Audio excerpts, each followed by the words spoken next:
পৃথিবীতে সবচেয়ে অসহায় সে, যে নিজের মনের কথাগুলো বলতে চাইলেও প্রিয় মানুষটার কাছে কখনো বলতে পারে না। মেয়ে হয়ে জন্ম নেওয়া সহজ, কিন্তু বেঁচে থাকা অনেক কঠিন।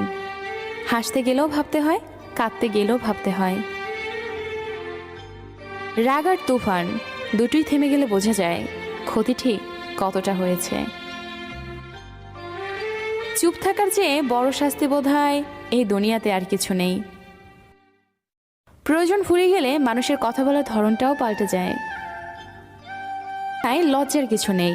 যারা ভালোবাসতে জানে তারা কাঁদতেও পারে।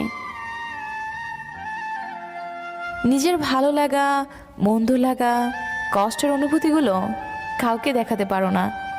একটু চিৎকার করে কাঁদতে পারে না, শুধু মৃদু হাসির আড়ালে চোখে জল লুকিয়ে রাখে।